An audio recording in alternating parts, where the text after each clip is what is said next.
Hi, everyone.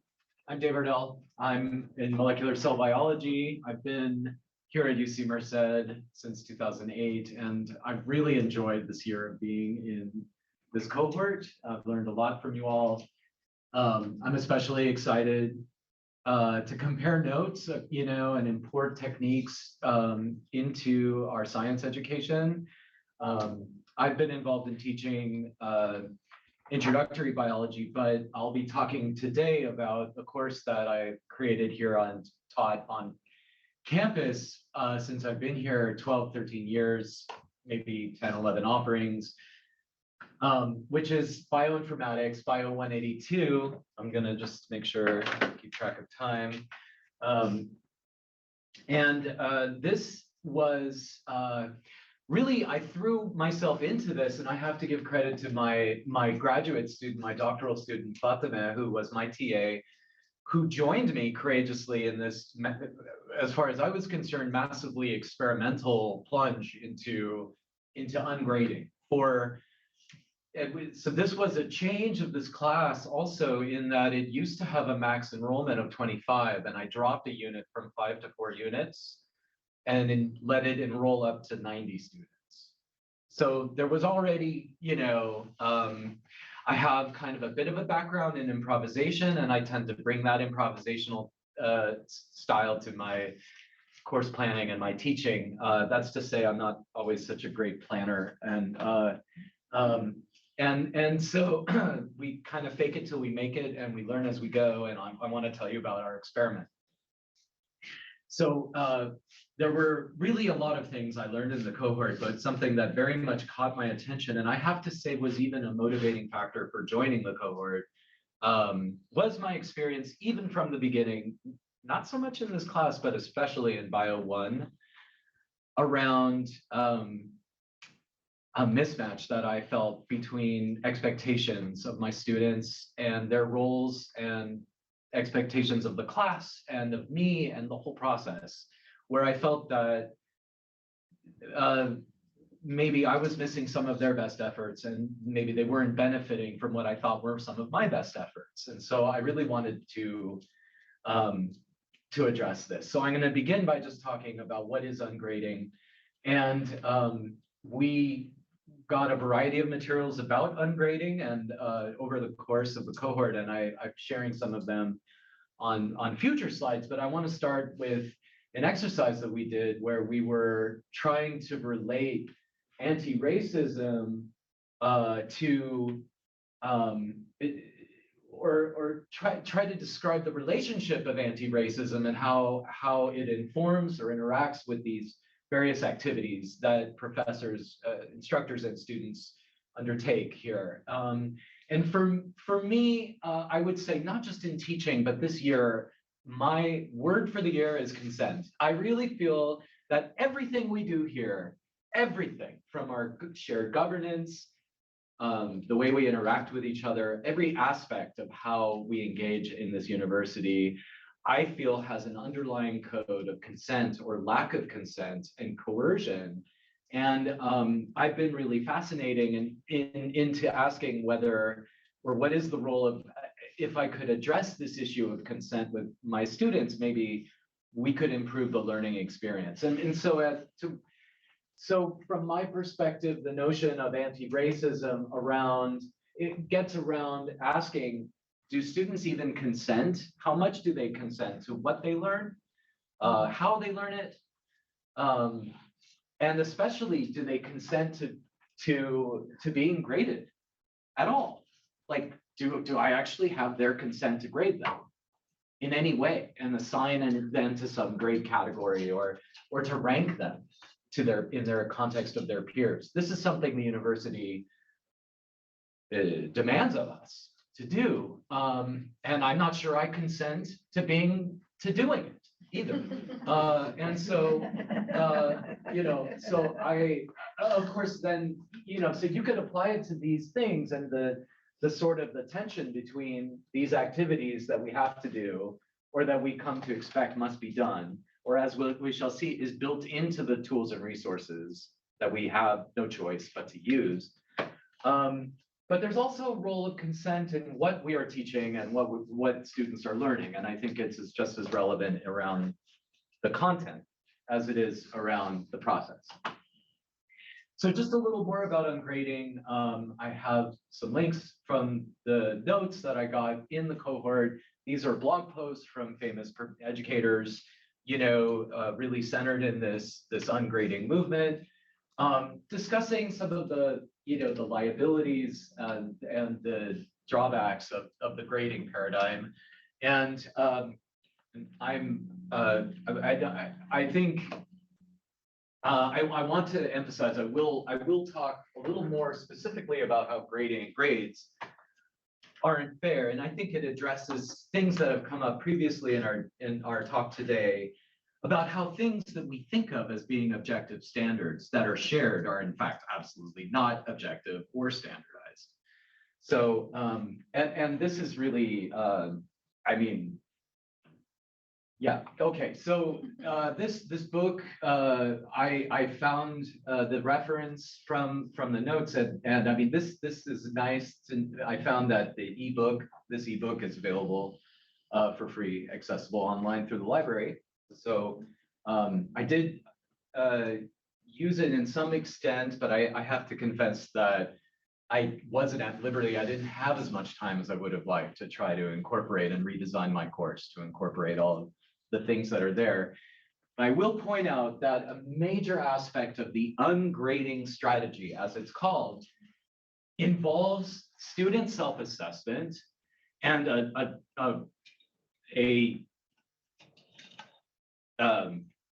now I want to show off my humanities, not a dialogue, a diacritic, what is it called? I forgot, but the dialogic of, it's an ongoing feedback process, which is really qualitative in its nature, right? I mean, and so the major element of this that, so I had to make compromises also in light of the scale of the size of the class. And I have to say, I wasn't able to fully, of course, do what ungrading is, what they're fully talking about in these in these sources. But that's the material that I drew from. Now, why I tried it? So I have a few angles on this.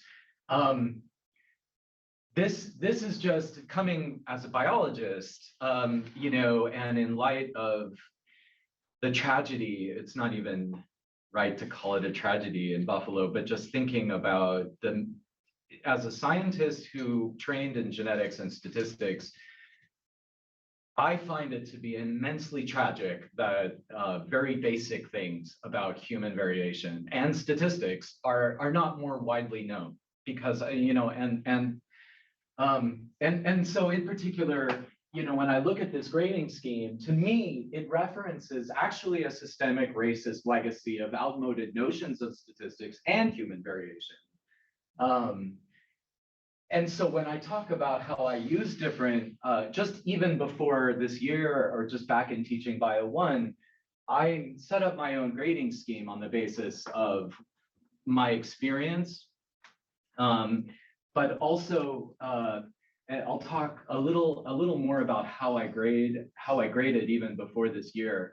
But when I talk about the fact that I don't use these numbers, people are surprised and they get concerned. And I think that comes out of a false idea, that if everyone uses the exact same numbers, that this somehow makes even your own class somehow more consistent or fair or standardized or comparable or something across various different instructors in years. And what an illusion that is. It is a complete and utter illusion. So I'll talk a little just more about that. Of course, this is really, really important to talk about the nature of human variation. And because misunderstandings and misinformation and outmoded ideas continue to inform the public discourse around very basic things about understanding who we are and who we are, and what is the nature of diversity. And so I want to reference if you're familiar with this, this is about, of course, IQ, and I'm not going to talk a lot about what's wrong with this book, but I will reference this nice piece by my graduate advisor, which addresses the issue of human variation. And I would say that if the two take homes that I can just very, very quickly describe coming out of undergraduate level biology understanding of genetics and statistics, the two things are that there is let's say almost all human variation occurs within race categories rather than between them, that race categories are not natural kinds, and that a vast portion of human variation is determined by the environment, including socioeconomic factors instead of genetic factors. So those are like that, let's just say that's a foundational kind of knowledge that I wish that more people understood. I do think that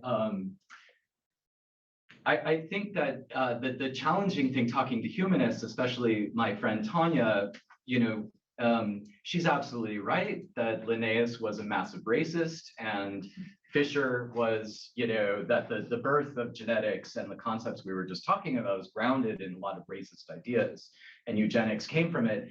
And so that might make us want to turn our backs on a scientific understanding of ourselves, but actually the science today is, we should look to it as a source of better understanding of ourselves and each other, and that it can help our objectives of trying to maximize human potential. And so I'm referencing this, but I have talked with Tanya about creating a Spark seminar on the biology and sociology of race, ethnicity, and gender. And we've started to talk about putting this together.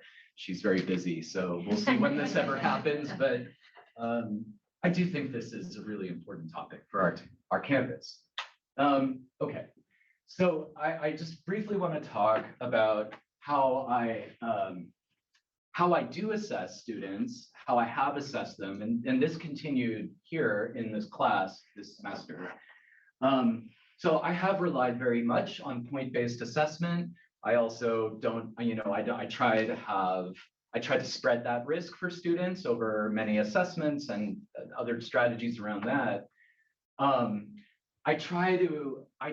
This is very hard, especially for lower class student, fresh and sophomore, that that they're not competing with each other, and that the class is not curved. So it's possible for anyone, there's like a self-determination. It's still very hard, I think, to encourage cooperation in these larger STEM classes. The syllabus guarantees minimum grades based on point percentages. The grade cutoffs are determined dynamically at the end of the term. And I just want to briefly say, I take what we would call in statistics a non-parametric approach to grading, which means that from my experience with our student population, I know that there are always students who, whether they fully, like this could be the student who gets up at the end of the evolution class and got a complete A, like got everything, and says, I don't believe a word of it. But the point is, there are always a large number of students who will do everything they can to do perfectly in that class. And if they're not getting 100% in the end, that probably has a lot more to do with me than with them. I think that, so there's a part of that. So I guess from a non-parametric approach, I think this justifies this idea of sliding my cutoffs to meet the distribution of my students for that particular cohort of that particular year, reflecting the choices that I made and the mistakes that I made and all the other things that made it harder for them to fully complete the work that I did. So this, so that's kind of where I came from, and this is the problems that that really troubled me. So there's an inevitable competitive element, but really the worst thing, the hardest thing for me as an instructor is this very jaded sense that I could get from some students that they just want to do the least required to pass, and that the points are actually just signposting a way for them to do this mini-max strategy that's referenced in the ungrading curriculum.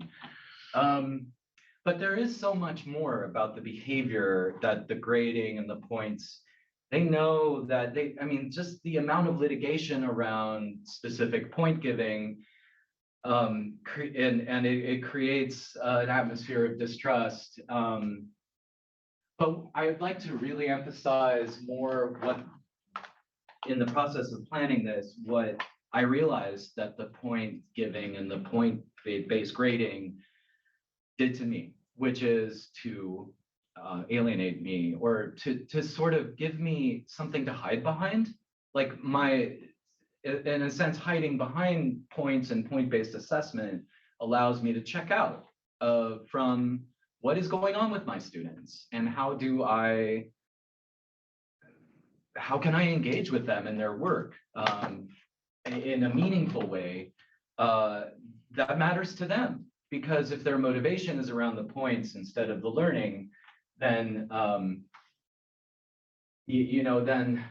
then I can check out too. I can check out from the class too.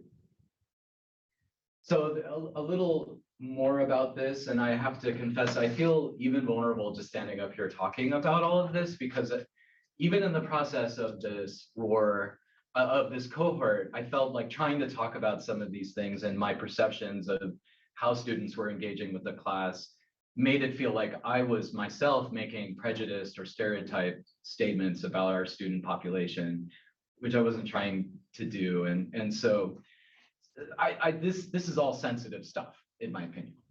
But I really appreciated having this venue to talk about it.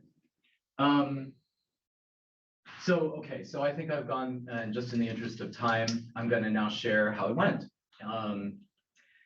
So this is from my syllabus, and it shows a lot of my compromises, which shows that I only went partway towards my goal of ungrading my class. So we basically allowed them to turn in work. We didn't give deadlines, and we said we gave them feedback, and then we gave them chances to correct their work. That's essentially the basis of what we did. So we gave verbal qualitative feedback to assignments and said, like you would some judging, you'd say, oh, it's good, I need this and this. Something like that through CAC course comments on assignments.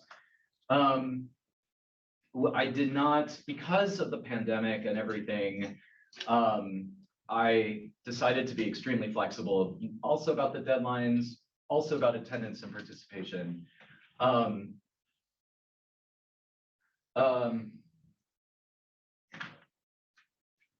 I still gave the semi-quantitative standard around how students would receive their grades at the end. And so this was some of I gave an opening survey and an exit survey, and I'll show you data from both. So there was very mixed reaction. I would say maybe 2/3 were enthusiastic or curious about this notion of having feedback on their work not be grade based. One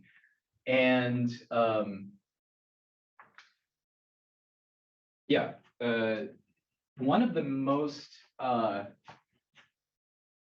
important feedbacks that we got were that the students were they were very unsure about not getting the grade-based feedback in relation to their final grade, and not knowing how they're doing really in the class. And so they requested something like a midterm grade, and on the basis of that, we gave it to them. And so here's some things that we learned. This is comments from the exit survey. So they said that they were able to learn from their mistakes, which was something that came up previously and today in various talks. They said they were able to work at their own pace, master certain skills. They were focused more on understanding, less focused on submitting on time. The ability to fail and learn from mistakes is easier.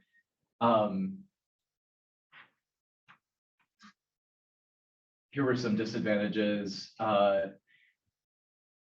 So definitely I had a big problem with attendance and participation. I wasn't, I wasn't insisting that I tried to change that and made various interventions through the course of it. Some felt they weren't getting sufficient feedback, and that sense of uncertainty. So a lot of the sort of feedback we got from this made it feel like it was important to provide more structure for the students, to have a fixed series of deadlines so that they could, and we tried to do that, but we should do that more. Overall, they liked it. They liked the format and they thought it was better, and they learned more in this format. They wouldn't want to have to go back to the other format in the majority. This was reflections from Fatime.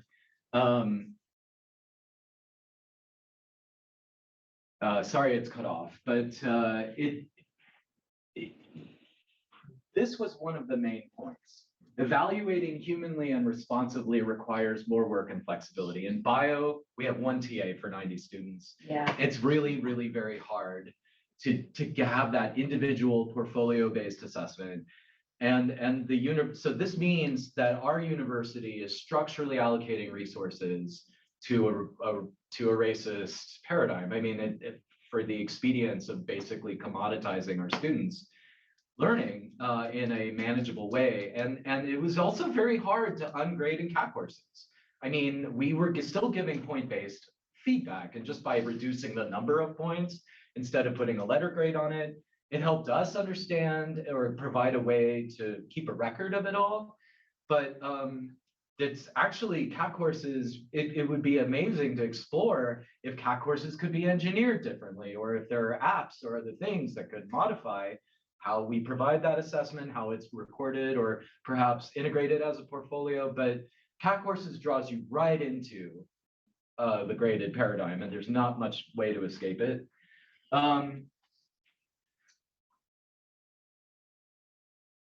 Yeah, so it would be really nice to completely dispense with points if we were going to really try to do this, and also have more TAs.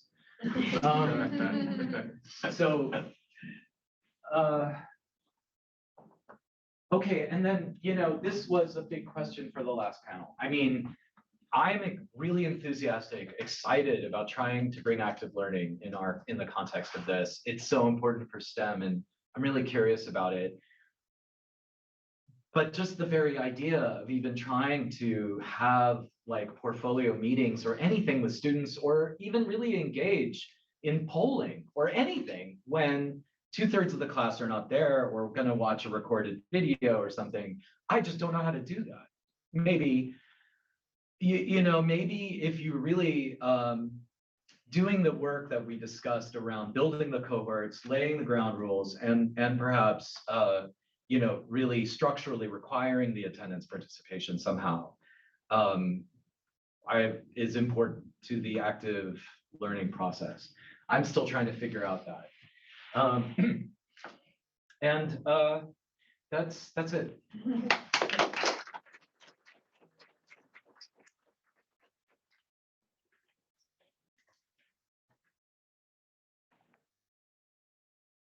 Danielle is joining us virtually.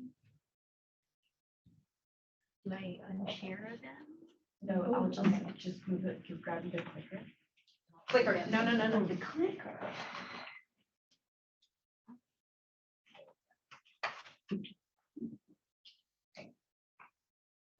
Whenever you're ready, Danielle. All right. I hope everyone can hear me okay. Yes? Awesome. Okay. Thank you so much for accommodating me on a virtual format. So I'll be talking today about emergent outcomes and assessment, as well as the value of community cultural wealth and storytelling as data. And I want to also just give a huge shout out to the Reflecting Anti-Racist Pedagogy cohort. None of this would have been possible without you, and to Dr. Eileen Campfield, Dr. Sam Mosina, Dr. Halal Najer, right? And also to Dr. Jackie Shea, who I got to actually practice some of these concepts with the Center for English Teaching and Learning this semester. So I can go to the next slide. So this study is really looking at a concept from McCreary that I also have to thank Dr. Campfield for sharing with me, and thinking about backwards design and alternatives to learning objectives in the classroom. And it's really asking the question, what is missed by focusing on what students will know and be able to do by the end of the course? And it really, McCreary really tries to ask us, why do we describe the most effective curricular design as backwards? And so he really kind of looks at this concept and tries to push it a little bit to think about shifting and learning in the present moment, and also appreciating what is already known from the classroom.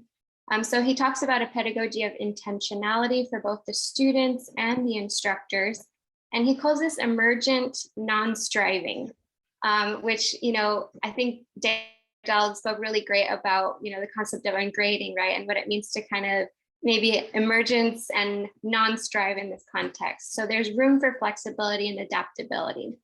And it also helps during moments of crisis or tragedy, to relinquish that sense of a strict kind of objective that we are like held hostage to as instructors in the classroom.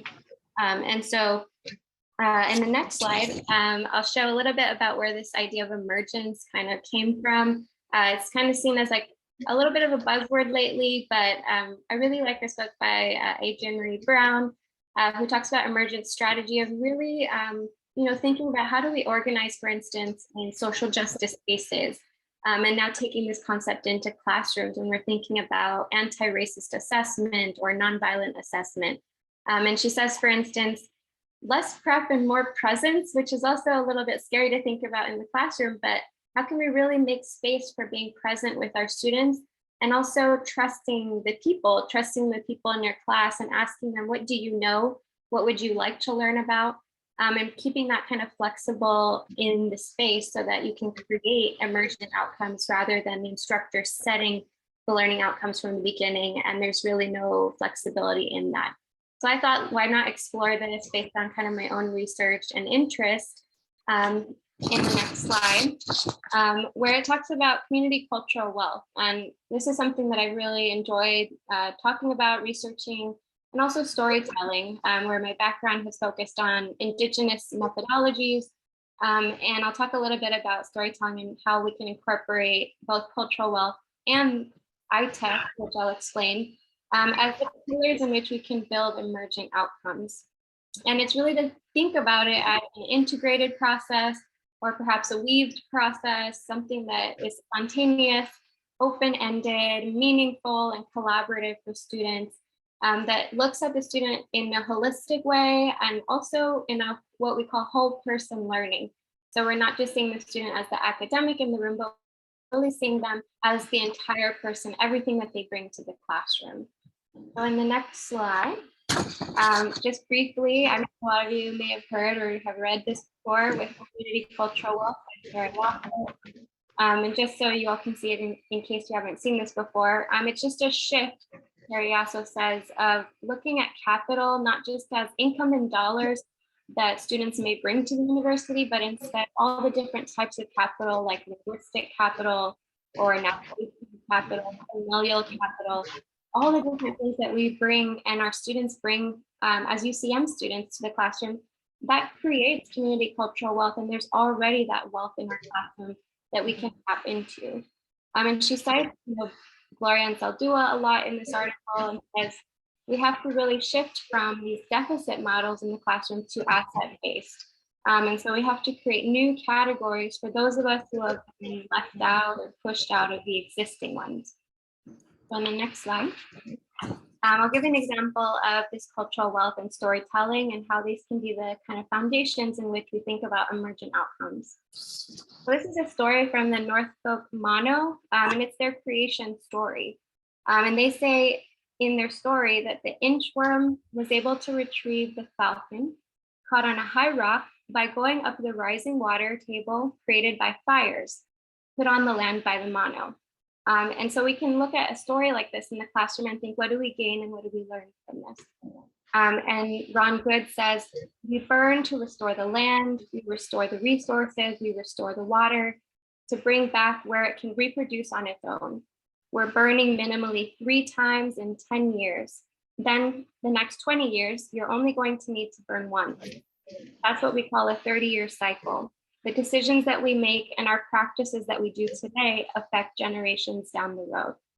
And they're really talking about the practice of burning in their community and how that's valuable for them. So in the next slide, we can see that the UC is incorporating now Indigenous practices of good fire to help our forests thrive. So we can actually apply this to, for instance, the California wildfires that are happening, for instance, in Yosemite areas. So Ron Good continues to tell a story, and he says 200 years ago, someone walking through Yosemite would not have seen the densely packed forest we now associate with the Sierra Nevada. They would have passed through broad meadows and perhaps have even been drawn to comment, as the Spanish did at the time, on how the land appeared to look like a well-tended garden. Indigenous people native to Yosemite and other parts of the world for millennia have used fire to promote healthy forests. Burns carried out by the Carrick and Yurok tribes played a significant role in maintaining forest structure and biodiversity. Wood describes how, as a result of Indigenous land management, Spaniards needed to travel for over 60 miles under a canopy of mostly water oaks, a shade tree that produced abundant acorns, and early Euro-Americans found wide open pathways in Yosemite. In 1850, however, California passed an act for the government, which is the protection of Indians, and it outlawed intentional burning in the newly formed state. And one U.S. forest ranger suggested that people who set fire to the land should be shot. What they did not know, though, is that these Indigenous knowledges and practices are very important. And for the Yurok tribe, the Mono tribe, and the Carrick tribe, traditional baby baskets would actually be made from the hazelnut shrub stems that were collected after their good fires or their cultural burning.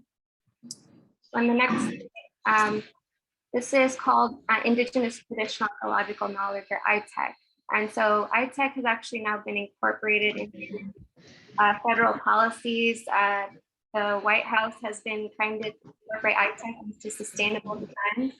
And even in the UC system, we see how the knowledge is important. So Professor Rose Middleton Manning from UC Davis in the Native American Studies program says that maintaining the wisdom of ITEC is one of the keys to unraveling the deadly cycle of California wildfires. The Honorable Ron W. Good, who's the tribal chairman of the North Mono tribe, what's missing from the land? It's fire, he'll tell you.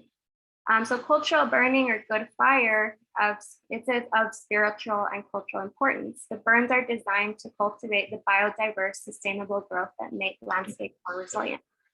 And actually in January 1, 2022, California now affirmed the right to cultural burns instead of having the previous outlawing of burning. And so this way, the Norfolk Mono, for instance, can set good fire on the land. And we can begin to see how community cultural wealth and storytelling knowledge, such as the creation story of the Norfolk Mono, is valuable. And so I thought about, how do I incorporate these two things into and shape emergent outcomes and shape assessment? And so in my last slide, just to keep in mind the time, I talked to Dr. Canfield about how can we create a reflective wrapper or a reflective journal kind of paper throughout the semester. The students, I can scaffold questions along the way, and students can answer, right, just very spontaneously, have conversations of, why are you taking this class? Why is it valuable to you? What do you hope to learn? What are your interests? What community are you from? Or who do you want to work with when you finish your degrees? Or who are you working with now? What may you already know about these topics? What would you like to know? And having these kind of spontaneous, like 1-minute papers that we may do at the beginning and middle or at the end of the course, or even spread out throughout the semester. Just thinking, right, as a way that we can kind of assess our students' learning, where communication wealth and the storytelling aspects that we bring to the classroom are valued and affirmed for our students. So I have thought that, if I was implementing this into a course, it would be about 20% of the grade, more so because I want them to know that I'm valuing their input and valuing their voice as a major component of the class. And so at the end, I wanted to measure, how do you feel like your voice is incorporated in shaping the actual emergent outcomes of a course? And one example that McCreary gives at the end in his article published in 2022 is by saying an example outcome we can think of by working with students is, by the end of this module, the student will be able to demonstrate the ability to apply the concept of, XYZ, whatever concept it is, to their own experience. This is co-produced and shaped together with both the instructor and student. And this really would hope, the aim is to help and increase the transparency, access, and communication between instructor and student. So just to, and I think I'll wrap for there, but if you have questions, I'll be here later. So thank you.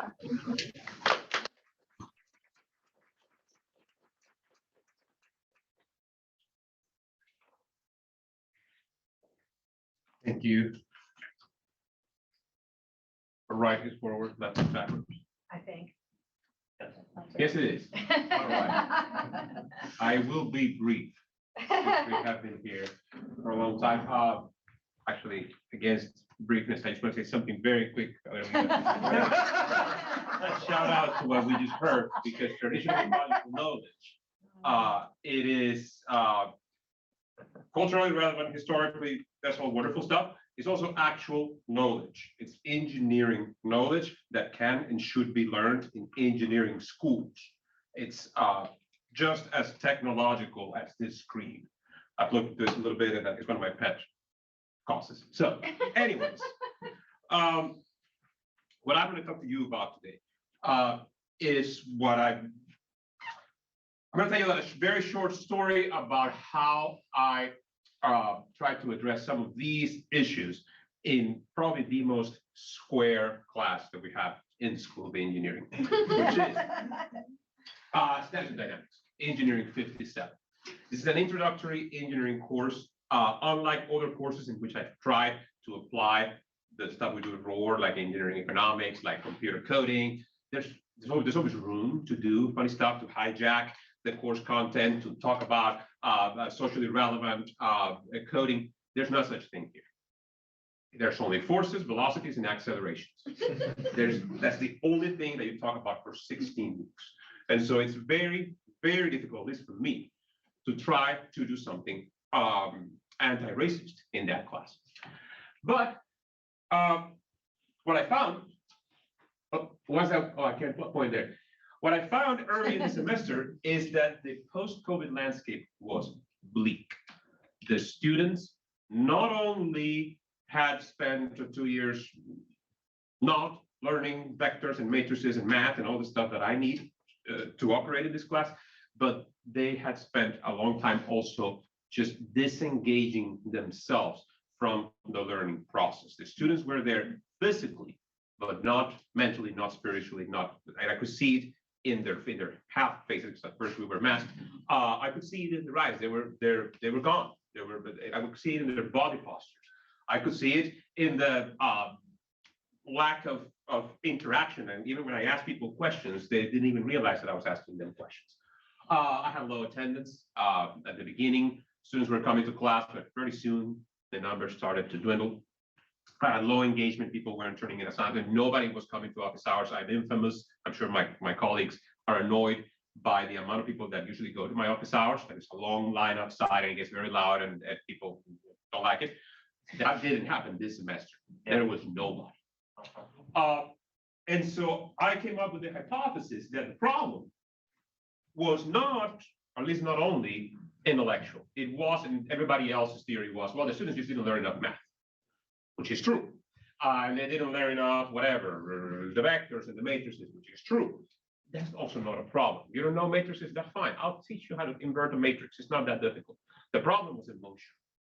They were not, I have the hypothesis, they were not emotionally ready. They were not emotionally robust enough to deal with this kind of paradigm shift that I'm trying to propose to them. Because this class, this is what makes the engineering mindset. If you see all engineers are kind of, square people, and we're all kind of, the way we are, that's because we all went through that.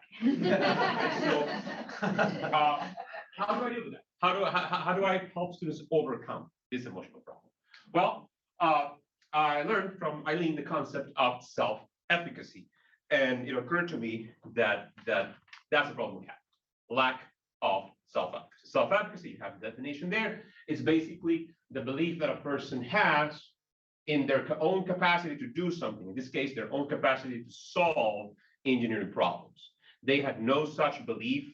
They did not see themselves as engineers. They didn't own the problems in front of them. And if you don't believe that you can solve an engineering problem, my friend, you are not going to solve the engineering problem, because they don't solve themselves. You really have to engage. How do you achieve self-efficacy? How do you start to believe that you yourself can solve problems?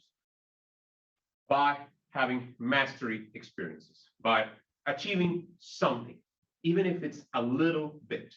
One of my personal, heroes, but people that I look up to is Arnold Schwarzenegger. And he has a very good philosophy on exercise and working out. He says, don't focus on doing running 10 miles. Don't focus on doing 100 push-ups. Don't focus on bench pressing your own weight. That's stupid. You're not gonna get fit doing that. Focus on doing one push-up. Once you have one push-up, great. Now focus on doing two, and so on and so forth. And so, how can I achieve mastery experiences in a class in which students are just disengaged? They're not solving the problems. They're not doing the homework. They're not coming to office hours. All of the avenues that I have for that kind, the kind of mastery experiences that I was used to providing to the students, all of those avenues were closed because of this emotional situation. My attempt to solve that was this: extra credit for everybody. It doesn't matter what it is. I started by giving them extra credit if you just show up to, we had this faculty interviews for a person we're hiring in mechanical engineering. If you show up to their teaching demo, you get extra credit. If you go to the Shakespeare in Yosemite performance on campus, you get extra credit. If you fill this little survey in which I'm asking you, what do you think about the first exam and why, when do it, you get extra credit. Doesn't matter what it is. There was a catch. I told everybody what the catch was. They didn't seem to care. All of the extra credit amounted to only 3 points out of 100. So it didn't really change the grades in any significant way, but it got them achieving something. Suddenly they had agency in how they were going to do in this class. It wasn't just me talking about vectors for 1.5 hours. It was, oh, I can do X, Y, Z, and then I'm going to do better in this class, right? I was afraid of it. I was afraid that it was reducing the rigor of the class. I was afraid it was completely unrelated to course learning outcomes. What the hell does Shakespeare have to do with vectors and forces and velocities? I was afraid that I was losing control over my class, because then I wasn't going to be the person assigning them their grade and dictating whether or not they are real engineers. I was afraid it was unprofessional. What did I do? I just had to let it go. Let it go. Doesn't matter. Who cares? It's not about me. Who cares if I feel insecure about the lack of control of my class?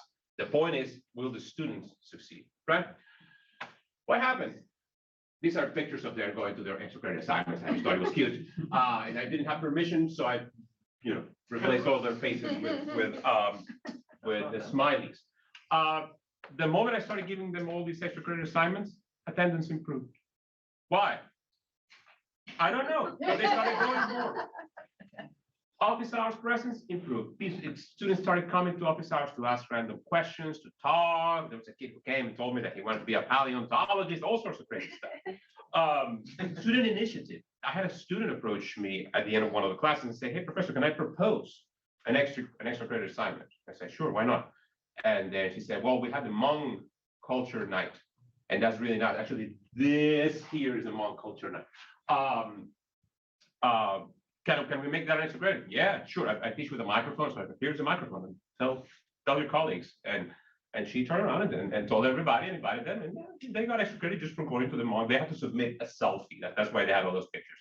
That's how you prove that you went to the thing. You take a selfie of yourself. I copied that from Kristen. They created study groups because the people who went to these events, they're like, "Oh, you're here for the class too. Yeah, well, how about we work on that homework, afterwards?" They created study groups. They started solving those problems.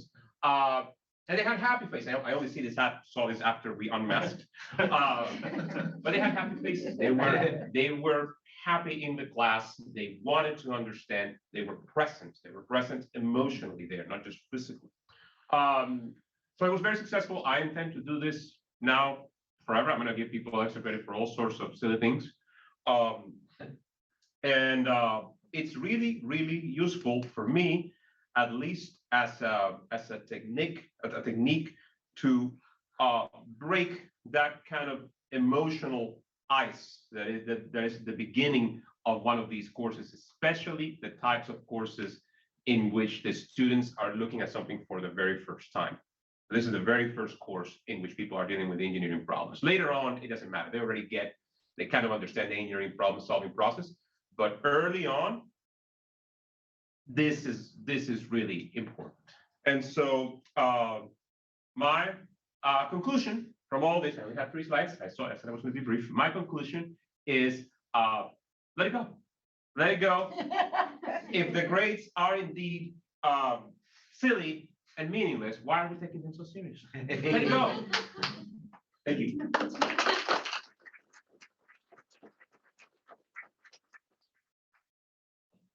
All right. That's it started as like 120 people. Oh, yeah. You all got the energy for one last Q&A with these folks? We're at 3 o'clock. If you got another 5 to 7 to 10 minutes to spare, we'd love to have one last chance to ask some questions and close out the day.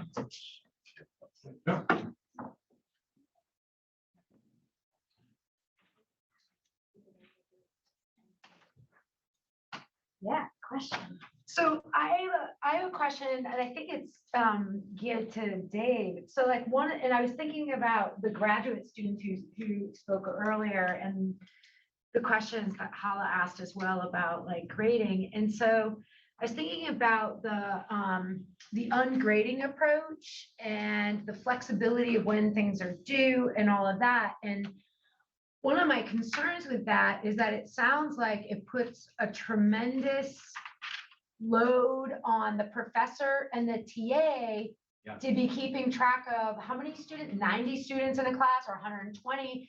So it's like you have a number of variables multiplied by a number of variables multiplied by a number of variables.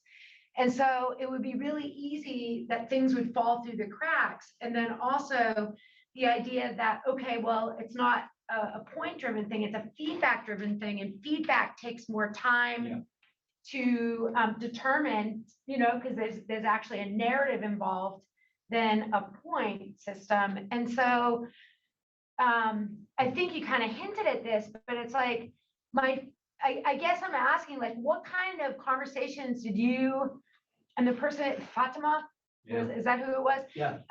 You and Fatima have about like the equity issues on your end, because like I just start doing the math hypothetically in my head, and then I'm also doing the math of I could possibly be responding to something from the first week and the 15th week at the same time, and multiple things in between. Sure. And so the mind is processing multiple places. Does that make sense? It absolutely makes sense. And I have to say, I mean, I put her name on the talk and I said, I'm even thinking about, trying to write this up maybe, and she would be part of that. And I wanted to reward her because mean, she's a senior student in my lab, and so we have this we've built a massive like trust relationship with each other, and like, yeah, I really treated her as a co-instructor and introduced her that way with the students, and to give her the authority and standing that, you know, that was part of it. But there was huge stress in that, and it was definitely incumbent on us. If we hadn't had that trust relationship, she was ready to bolt. I mean, at one point she was like, because I'm always very concerned about fairness, and so and equal access to any opportunity and everything, and that often means more work for us in the end if we have to make a change. And there was one point where I could, you know, because I recognize and I know her so well, she was like, "You got to be kidding me!" And I just said, "I'm willing to. I'll do. You know, I'll pick up that extra piece." It was without that trust, this would have failed. And so it calls on me to do the thing it's maybe I'm worst at, which is really micromanage and plan and schedule a lot of scaffolded or deadlines to manage and control that work, the extra work of it. And so that's the part I need to think really carefully about going forward, is exactly that part. Because it is much more work, and we didn't even do the thing. I mean, we didn't sit down with them and like have those conversations and that self-assessment, because it was very just overwhelming. So it's that work and baking it until we make it. 5% at a time. Yeah. Sorry, that was long-winded. Other questions? I have a question for Dr. Gutierrez. You said you class at 120 students, and then there's no engagement before, and then after the extra credit idea, you had a lot more engagement. Are you able to like assess or measure how many, like what percentage of your students you were able to engage with that? Because I assume some students are still failing. Oh yeah, for sure. And make no mistake, the grades I turned in yesterday looked like a bomb had gone off. Which is this is a weirder class. And I'm trying to do things about that in our department to make sure that we have no weirder classes. But so I didn't do any sort of like scientific assessment. Like I cannot tell you, I cannot put a number on the impact of this at all. That was kind of the point of letting it go. But I had this qualitative type of methods of assessment, completely unscientific, like looking at their faces, checking out, like, do they come to office hours? That was to me was the biggest indicator. Nobody was coming to office hours, which was, great for me because I can get work done during those office hours, but it's not great for them. And after this started happening, I started to see more and more people coming to office hours. My theory on that, and I think that the biggest thing there, one is the self-efficacy, having these, the mastery experiences create sort of like click inside our brains, and then we start getting like a positive reinforcement type of thing. This is how Facebook gets you addicted to things. It's the same thing. But my other theory is that they were getting together after these events, talked about the homework, talked about the exam, and questions naturally arise. And then they remember, oh, this guy actually answers questions for free. We just I think that's what was going on. So to just follow up on that, why didn't you just offer extra credit for going to office hours? Maybe I should. I didn't do that because I didn't think of it. But it might, or just extra credit for showing up to a study group. Yeah. Right. Like make it more direct.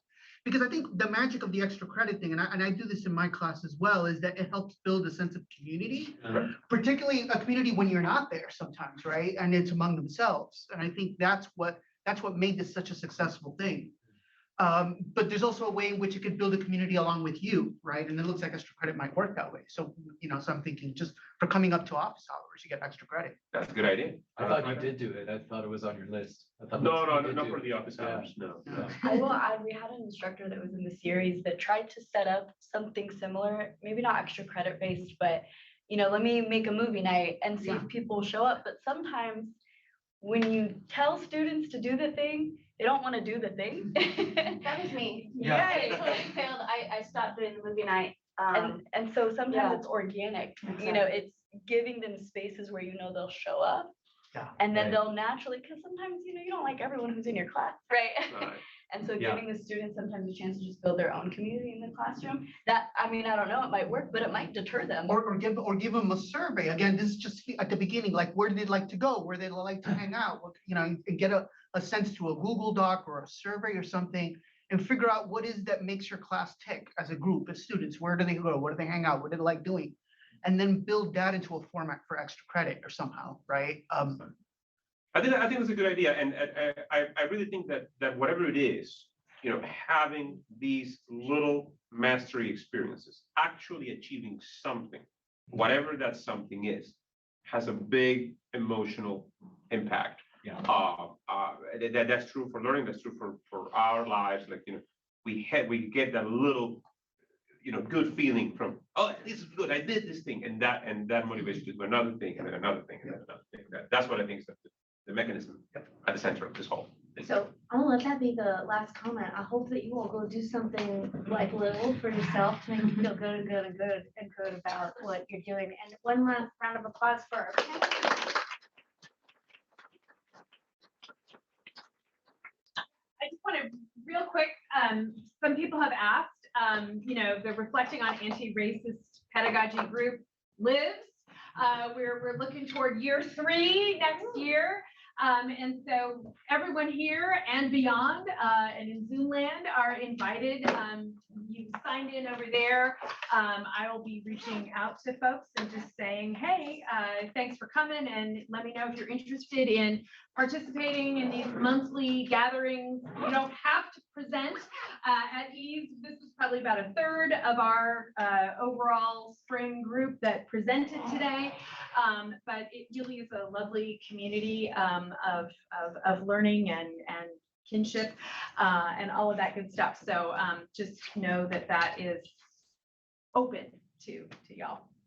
Yep. All right. I'd like to thank Yeah. Yeah.